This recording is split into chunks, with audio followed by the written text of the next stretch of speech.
आज मैं आपको गणगौर की एक कथा सुना रहे हैं।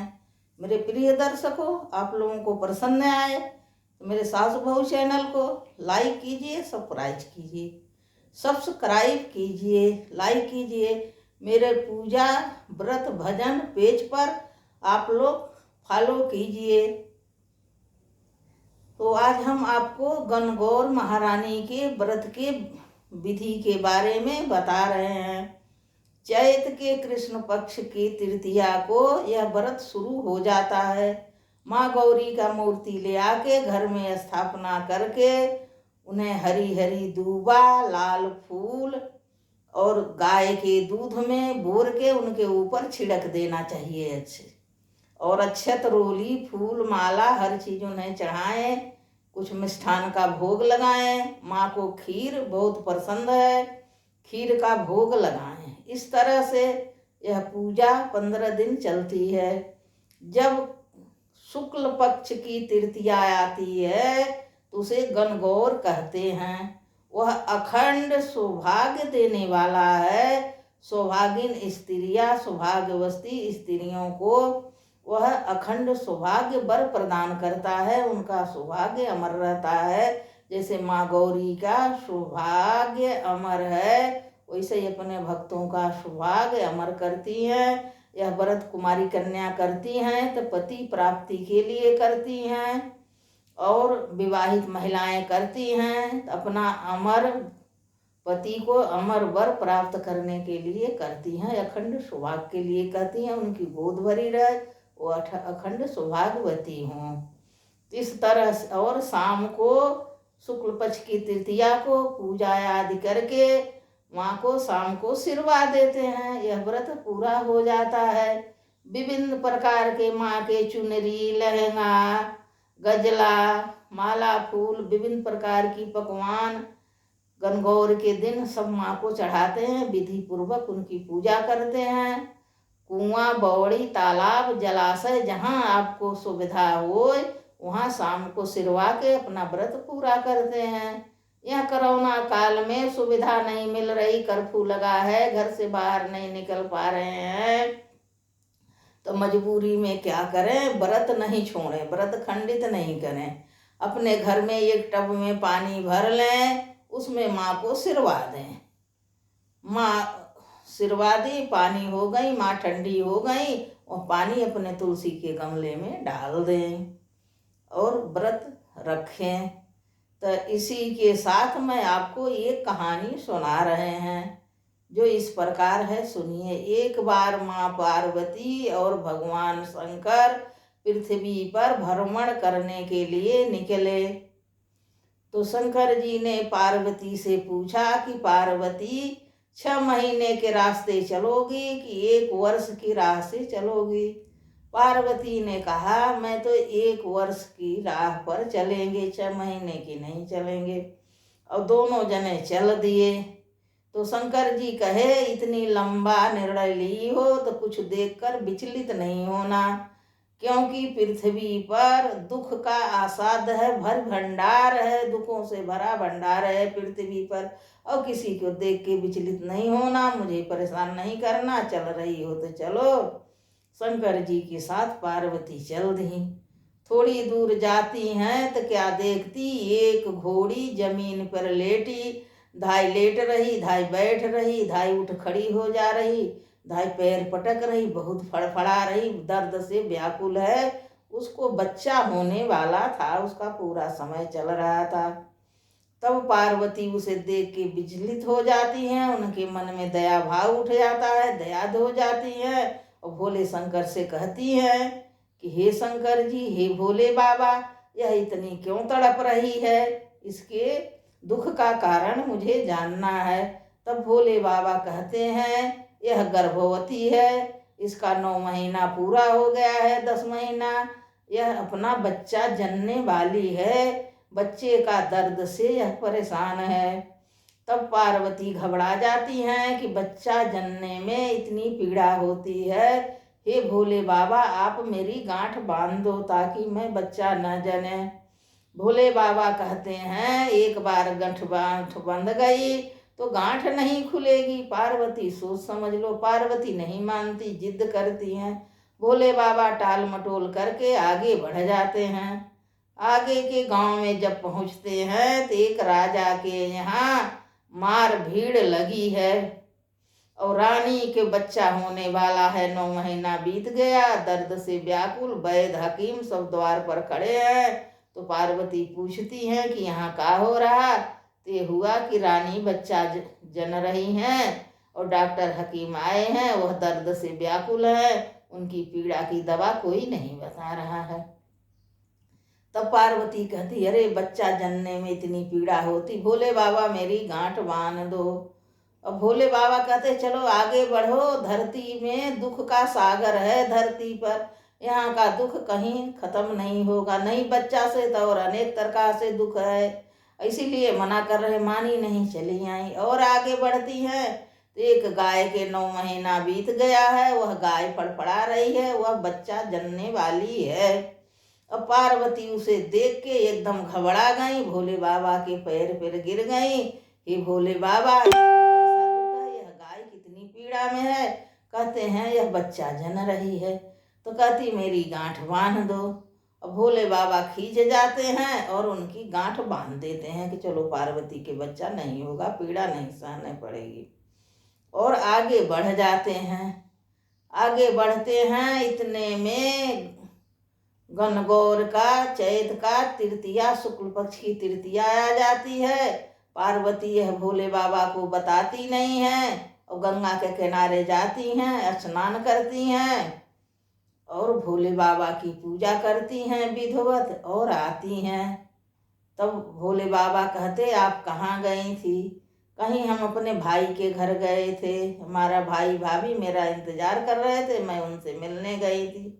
अब भोले बाबा जिद पकड़ते हैं कि हाँ जंगल में तुम्हारे भाई भाभी कहाँ हैं, चलो मुझे तो ससुराल देखनी है, ससुराल के यहाँ स्वागत कराना है, मुझे तो खीर खानी है, दूध चावल का दूध की खीर खानी है, मुझे ले चलो। अब पार्वती का करें, पार्वती गुप्त रूप से पूजा की थी, बताना नहीं चाह रही थी शिव जी के, इसलिए बहाना करी थी। अब पार्वती ले आके गई, भोले बाबा जानते हैं।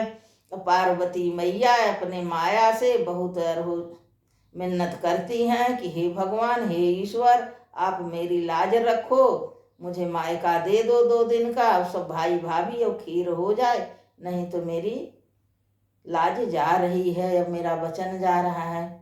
तब वह गंगा के किनारे के थोड़ी दूर पर एक महल बना मिलता है, वहाँ एक औरत एक पुरुष खड़ा हुआ मिलता है जो पार्वती का भाई भाभी है और महादेव के बताती हैं यही मेरा घर है, ये भैया हैं भाभी हैं। महादेव पहुँचते हैं और खीर बनी रहती, सब पकवान, और खूब सेवा करते हैं, महादेव की खूब स्वागत होती है, महादेव सब खा जाते हैं, कुछ बचता नहीं है। पार्वती आती हैं कि हम भी थोड़ा खा लें, तो कुछ भी नहीं बचा है, थोड़ा सा बथुआ का साग है। तब उनने वही साग खा के पानी पी लेती हैं, आती हैं लेटती हैं, रात हो जाती है। भोले बाबा पूछती हैं क्या खाई हो? कहें कि मैं तो सब खा, कहें कि जो आपने खाया था वही वही हमने भी खाया, खीर पूरी पकवान। तब भोले बाबा सोचते हैं मैंने तो कुछ छोड़ा नहीं था, इसने कहाँ से खा लिया। तो पहले के ज़माने में लोगों की ढकनी खुल जाती थी, जब पार्वती सो रही थी तो भोले बाबा उनकी ढकनी खोल के देखते हैं, उनके पेट में बथुआ का साग और पानी है और कुछ भी नहीं। तब वैसे ही उनकी ढकनी ढक देते हैं। जब पार्वती जागती है तो कहते हैं आप मुझसे झूठ क्यों बोली, आपकी ढकनी में तो सिर्फ बथुआ का साग और पानी है। तब पार्वती उसी दिन से वह वचनबद्ध कर देती हैं कि यह वचन दो, आज से किसी महिलाओं की ढकनी नहीं खुलती, इस ढकनी में मायके ससुराल का सबका हाल रहता है, कोई किसी की रहस्य नहीं जानना चाहिए। और तब से यह ढकनी बंद हो गई, यह पेट नहीं खुलता है। तब कहीं यह मेरे मायके का नादर होगा, मैं तुमसे बता देती कि कुछ नहीं बचा था, हमारे मायके की इज्जत जाती, इसलिए मैंने मायका ससुराल दोनों लड़कियों के हाथ में होता है, इज्जत बनाए रखें बचाए रखें, इसलिए उनने बतुआ खा के भी कहीं मैंने सब पकवान खाए हैं, सोरो भोग खाए हैं। तब वहाँ से महादेव पार्वती चल देते हैं, रास्ते में आते हैं तो गाय बच्चा जन चुकी है, अपना बछड़ा चाट रही है और खूब खुशी मना रही है। तो पार्वती कहती हैं महादेव यह कहा है, कहीं यह बच्चा जन चुकी है, अपने बच्चा के साथ खूब खुशी हो रही है, इसके मातृभाव उमड़ा है, अपने बच्चे को दूध पिला रही, चाट रही, साफ कर रही है, चलना सिखा रही है, यह बहुत खुशी है बच्चा पाके। तो पार्वती कहती हे भगवान शिव जी, आप हमारी गांठ खोल दो, मैं भी माँ बनूंगी। महादेव कहते एक बार गांठ लग गई तो लग गई, अब नहीं खुलेगी। मैं कह रहा था पार्वती सोच समझ के बोलो, तुम नहीं मानी। और आगे बढ़े आते हैं, आगे बढ़े आते हैं। जब राजा के गांव में आते हैं तो खूब बाजा बज रहा, बैंड बज रहा, ब्राह्मण वेद पढ़ रहे हैं, दरवाजे पर भीड़ लगी है, दान दक्षिणा लूट रहा है, सबके न्यौछावर हो रही है और गाना बजाना हो रहा। तब पार्वती पूछती हैं यह का हो रहा? तो कहती हैं रानी ने लड़का जने हैं, लड़का हुआ है राजा के, यह धूमधाम मचाई जा रही, खुशी मचा रही, आओ तुम भी मिठाई खाओ, पूड़ी खाओ, बहन दान दक्षिणा लो। इस तरह से राजा खूब दान दक्षिणा लुटा रहा, कपड़ा साड़ी फल पैसा मोहरे सब लुटा रहा था, खुशी रही, राजा को लड़का हुआ, लड़का हुआ और बैंड बज रहा था। तब पार्वती कहती भोले बाबा मेरी गांठ खोल दो, मुझे भी बच्चा चाहिए। भोले बाबा कहते अब गांठ नहीं खुलेगी, लग गई तो लग गई। और आगे बढ़ जाते हैं, आगे बढ़ते हैं तो वह घोड़ी मिलती है। वह घोड़ी भी अपने बच्चे से खूब प्यार कर रही, उचकना कूदना सिखा रही। तो कहें कि महाराज यह कहा है, कहीं यह घोड़ी है जो कहरा रही थी, इसका भी बच्चा हो गया, यह भी खुशी मना ले रही। अब पार्वती भोले बाबा के पैर धर के लटक जाती, मैं यहाँ से एक पैर कदम नहीं चलूंगी, आप मेरी गांठ खोलिए। यह इतना सुख होता है, बच्चा जने पर बच्चा आ जाता तो माँ को इतना प्यार कहें, हाँ इतना ही माँ अपने बच्चे से प्यार करती, मातृत्व भाव उमड़ आता है, इसके दूध बन जाता है, अपने बच्चे को दूध पिलाती, सेवा करती, बहुत संतोष होता और पीड़ा का ज्ञान नहीं रह जाता कि इसके जनने में मुझे इतनी पीड़ा हुई थी। खुशी ही खुशी हो जाती है, उस पीड़ा का कहीं नाम निशान नहीं रह जाता। जब बच्चा आ जाता गोद में, वह माँ पीड़ा भूल जाती है। तब पार्वती रोने लगती हैं, बड़ी मिन्नत करती हैं, हमारे भोले बाबा बड़े दयालु हैं, उनकी गांठ खोल देते हैं। तब दोनों जने कैलाश पर आते हैं, पार्वती मैया को भी, कार्तिकेय गणेश बेटी सुंदरी सब उनके भी बच्चे हुए, उनका भी घर पर पूर्ण हुआ। हे माँ हे पार्वती, तो जो महिलाएं पूजा कर रही थी गणगौर की, पहले आई, छोटी जात वाली आई, दौड़ी दौड़ी आई, माँ की पूजा करी और सब सामान दी। तो माँ ने पूरा सौभाग्य का सामान उन्हें आशीर्वाद में दे दिया। और माँ ढक गई सब फूल पत्ता पूजा पकवान से। एक पेड़ के नीचे सौभागिन महिलाएं पूजा कर रही थी, छोटी जात, सब माँ को ढक डाली। अब भोले बाबा कहे कि पार्वती अभी तक लौटी नहीं, कहाँ रह गई? ढूंढने गए, मैं तुम्हारी गांठ खोल दूंगा, तुम्हें आशीर्वाद। पार्वती तुम कहाँ खो गई? पेड़ के नीचे पहुँचते हैं तो वह सब ढकी रहती हैं, फूल पत्ता हटाते हैं पकवान, तो पार्वती निकलती हैं तो बताती हैं भोले बाबा छोटी जात की महिलाएं मार भरी दौड़ी दौड़ी आईं, मुझे जान के उमा ये गणगौर मैया है, सबने पूजा करके मुझे ढक डाली, मैं तो चुप गई। मैंने पूरा सामान उन्हें सौभाग्य में दे दिया, आशीर्वाद दे दिया। तब का देखती थोड़ी देर बाद बड़े घर की महिलाएं खूब सवज सिंगर के, नहा धो के, शान शौकत करके, थाली सजा के, खीर पकवान लेके पूजा करने आती हैं, मैया की पूजा करती हैं। तब भोले बाबा कहते तुम अपना सब तो सौभाग्य दे दी, अब इन्हें का दोगी आशीर्वाद में? तब गौरी मैया कहती भोले बाबा आप चिंता मत करो, इन्हें भी मैं कुछ न कुछ दूंगी, उन्हें तो ऊपर ही सौभाग्य दिए थे, इन्हें मैं दिल से आशीर्वाद सौभाग्य दूंगी। तब पार्वती मैया जब वो महिलाएं पूजा कर चुकती हैं, उनके चरण छूती हैं, आशीर्वाद मांगती हैं, झोली फैला देती मैया के सामने, तो मैया अपनी उंगली चीर के 2 बूंद खून निकालती हैं, उसमें थोड़ी हल्दी मिलाती, अपने मांग से थोड़ा सिंदूर पोंछती हैं और 1 बाल्टी पानी में घोर के सभी महिलाओं के ऊपर छिड़क देती हैं। और तब से यह गणगौर तक मनाई जाती है। तो बड़ी जात को कम सौभाग्य मिला, इसीलिए कहते हैं बड़ी जात की जहाँ एक बार विवाह हो गया वही सौभाग्यवती हैं, वही अपने पति के साथ सौभाग्यवती रहे या न रहे, मरे जिए, जहाँ ब्याह हो गया वहीं से सती हो जाती हैं वहीं। और छोटी जात के भरपूर सुहाग मिलता है तो 2 शादी 4 शादी 10 शादी चाहे जितनी उनकी होती रहती है, उनके उस तरह का वरदान मिला था।